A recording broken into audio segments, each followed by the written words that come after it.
Dhaabbata lammii miidiyaa irratti saniifin si bilbilee Mu'ee Max maqaan kee akka nuti asirratti beeknutti. Gaaffii fi deebii muraasa si wajjin godhuun barbaada. Abshir.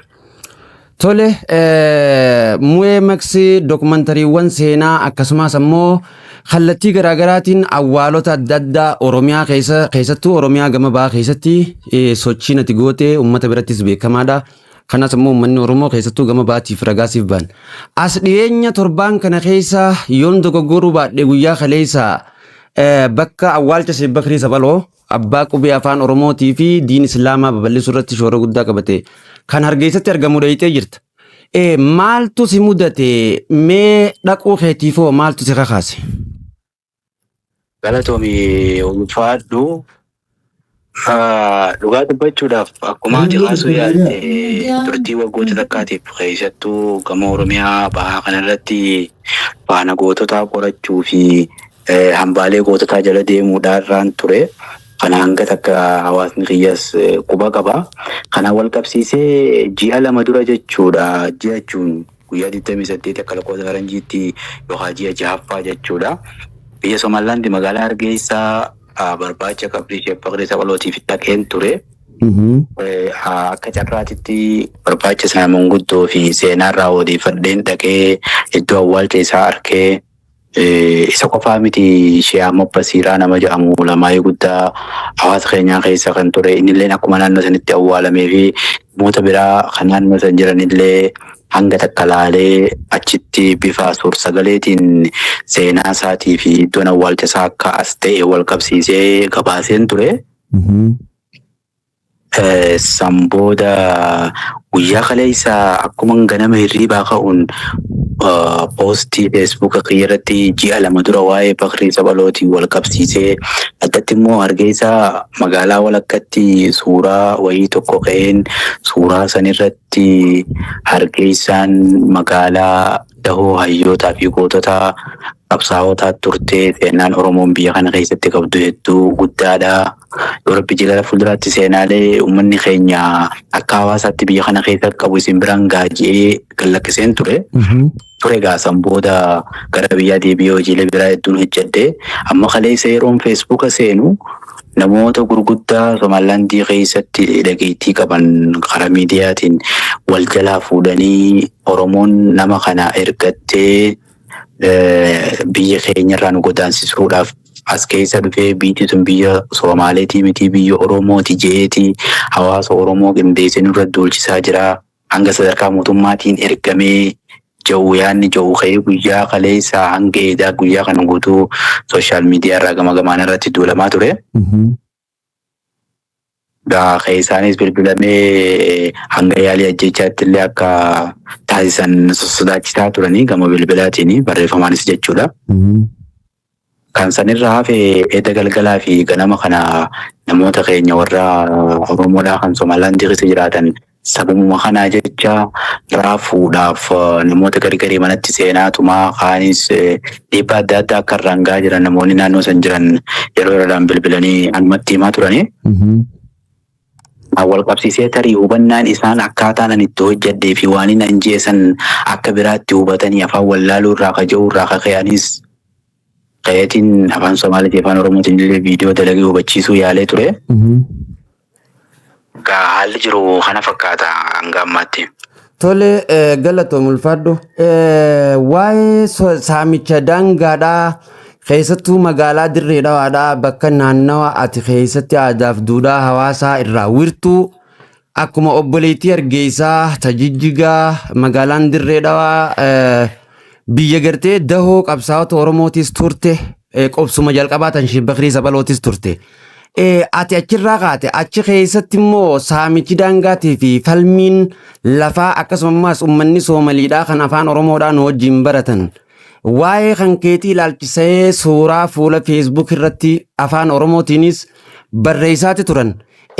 Waan kana ati akkamiin ilaalta? Fakkeenyaaf ajjeechaa magaalaa Dirree Dhawaa irratti raawwatte kabajaa Oromootu biyya bulchaa fi kabajamoo Kadir Jowaariinis wajjin wal qabatee Oromoonnichi keessaa callisee turuun dhimmoonni kan kee kun akka ka'uu wajjin sababa wanni ta'e ni jira akka nama miidiyaa tokkotti wanti ati yaaddu maaltu jira?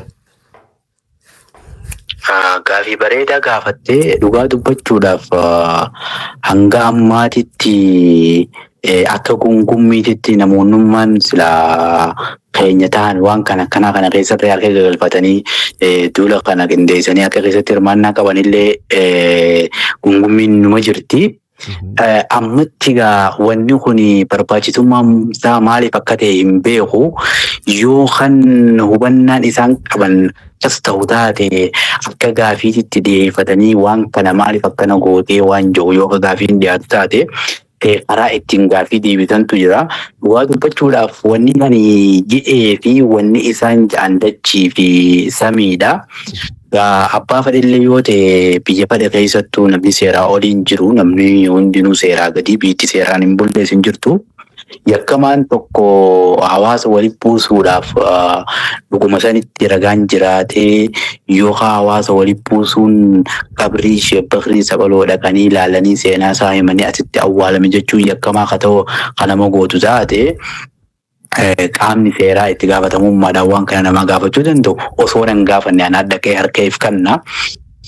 Kana alaa ammoo waa'ee amma deemaa jiru magaalaa Dirree Dhawaa kanaan illee wal qabsiisee hangas takka jala deemee hubannaallee qabaachuu baadhu dhugaadha. Obboleettiin teenya Dirree Dhawaa irratti dhiyeenya kan ajjeefamte harka nama Somaaliitiin ajjeefamte. Kana gama Somaaliitiinis ta'ee gama Oromootiinis bulchiinsi ni jira. Waan kana hunda caalaatti manguddoodhaas bulchiinsinis irratti hojjetee dhugaa saniin dhugaarra dhaabbatee akka mijiyyootii fi dhiiga mijiyyoo akka baasu hawaasni keenyas karaa garaagaraatiin gaafachaa ture. Anilleen gama kiyyaan dhiinisii akka ba'ee haqnisii bahu qaamni dhimmi ilaallatu abaluu osoo hin jenne hundi isaaniitu waliin irratti hirmaatanii haqa mijiyyoo baasuu akka qaban kana anilleen akka yaadaatitti asumaanin dabarfachuu barbaada. Kanaafuu haga ammaatti wanni jiru kana keessatti hawaasa Oromootii fi Somaalee jidduu hariiroon jirtu hariiroo yeroo dheeraatii gama hedduudhaan wal qabatti.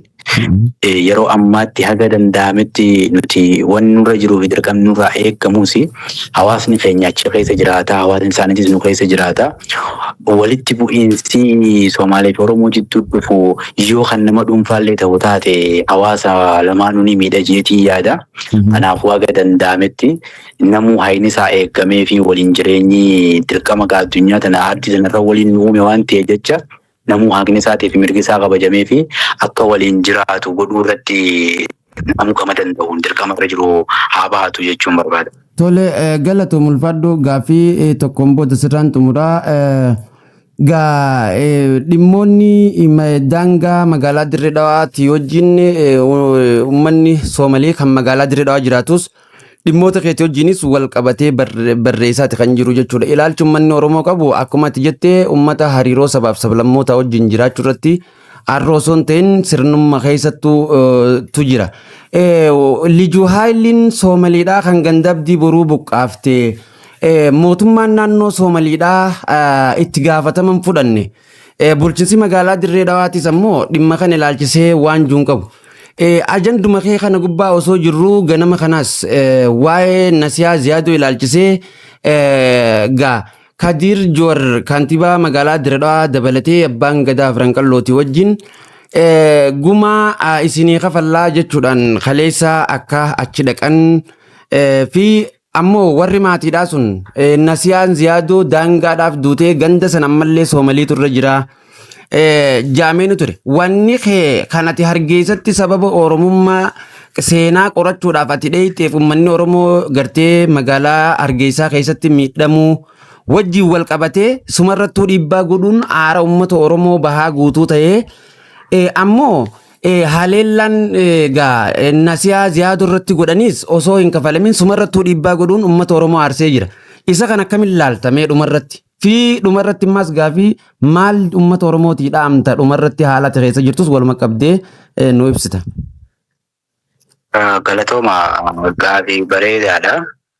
Dhugaa dubbachuudhaaf abbaan hoolaa gaarii qabu hoolaan abbaa gaarii qabu duma ala kaa'ee irra ba'a jetti Oromoonni.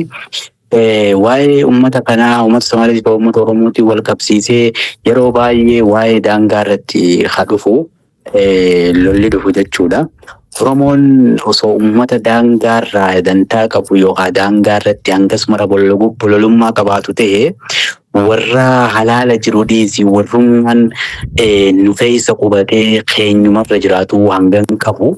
Kana egaa nuti hawaasni biraatis ta'e tarii namoonni biraa uummata Oromoo kanaaf ilaalcha keenya ni hubatiin malee nuti uummata osoo ifii dhukkubsatu osoo ifii ilaalatu nageenya namaaf hawwuudha. Kanaaf qaamni mootummaatis qaamni seeraatis wanni inni dhaabbateef walqixxummaadhaan hawaasa hunda tajaajiluudha. Kanaaf roobni rabbiitu roobee waliin gahu rabbiin tara taratti roobee ni'imaa isaa uummata isaatiif qooda. Kanaafuu waa'ee nasiyaatii irratti wal qabsiisee gajjabeessee wanni nan jechuu barbaadu gama kanaanii waa'ee nasiyaa duutisii akkuma ati jette du'a daangaa irratti jaamee maatii isiitiinis ni himamaa uummanni Oromoo hedduunis wal jalaa fuudhee dubbachuu jira. Kanaafuu dhimmi daangaadhaa eenyu caalaa jala fasanii waan ilaallatu jecha qaamni mootummaa abbootiin gadaa manguddoon biyyaa namni qaamni dhimmi kun ilaallatu hundinuu dhimma kana akka dhimma hawaasaatti akka dhimma biyyaatitti laalee irratti xiyyeeffatee hojjetee akka maatii mitiyyoo saniitiifis ta'utti akka dhiigasii baasee uummata keenya kanallee quuqaa isaan irra jiru irraa buqqisutti qaamni dhimmi kun ilaallatu hundinuu gamtaadhaan irratti haa hojjetu. Hawaasni keenya immoo sagalee ta'ee mirga fi falmachuu irratti akkuma amma jiru kanatti yeroo hunda mirga isaa yoo falmate bitti dhimmi ilaallatu dirqama gaafiin gaafatamte deebii qabdi. Kana ga'anis qaama hawaasaa waan ta'e jecha abbicha gaafiin gaafatamte walumaan deebii irraa eeyna. Gama kiyyaatti yoonas deebi'ee sochiin taasifamaa jiru ammaaf akka ja'amutti hedduullee ulfaatee nama sodaachisu. Ani kiyya caalaa wanni na sodaachisu dhimma hawaasa bal'aati. Addatti ani seenaa Oromoota kalee baasee mul'isuun Oromoota irra jiru akka miidhuun barbaadu. Kanaa jecha waan godhame kanaaf hawaasa keenya keessattuu Somalilaandii keessa jiraatu irratti dhiibbaan gaggeeffamaa jiru. Keessattuu yeroodhaan amma guyyaa har'aatii fi hanga galgala edaatiitti hedduu ulfaataa ture. Kanaas qaamni dhimmi ilaallatu irratti xiyyeeffatee hojjetee hawaasni ichi jiraatus akka nagayaan jiraatuuf shoora isaa haa taphatuun ja'a. Gama kiyyaan ammoo irra deebisee hojiin hojjedhu hanga sooshaal miidiyaa irra ture yeroo gabaabduudha. Gara fuulduraatti illee hanga rabbina tursiise keessatti Oromiyaa beeksisuu alatti dantaa dhuunfaa nama tokko yookaan garee takkaa irratti illee wanni nan xiyyeeffadhee hojjedhu hin jiru. Gara fuulduraatti illee akkasii walitti bu'iinsa sabaa gandaa biyyaa fi gosaati illee keessatti illee hirmaannaa inni qabu tokko illee hin jiru. Gara fuulduraatti illee nama hirmaachuuf karoora qabu miti. Walumaa galatti ilmaan Oromootiif hanga danda'ame haala amma jiru kanarratti tokkoomuudhaan wal quba qabaachuudhaan wal bira jiraachuudhaan yeroo yerootti waluma bira jiraatanii wal jabeessanii akka wal quba qabaatan bakka jiranii ammoo uummata isaanii biyya isaanii utubuu irratti waan danda'aniin gama danda'aniin akka hojjetanii biyya isaanii lammii isaanii irratti xiyyeeffatanii gamtaadhaan biyya isaaniitiif dhaabbatan asumaan dhaammachuu barbaada. Galatooma ulfaadha. Hedduu ulfaadhu kabajamoo akkasuma dargaggeessa Mu'ee Max qorataa seenaa keessattuu gootota Oromoo bahaa jiran akkasuma dhimmoota Oromiyaa beeksisuu irratti hedduu si galatoomfannaa maqaa miidiyaa keenyaatiinis horii bulii leebanii siin jenna. Ulfaadha galatooma nagaan isiniif haa ta'u. Ulfaadhu.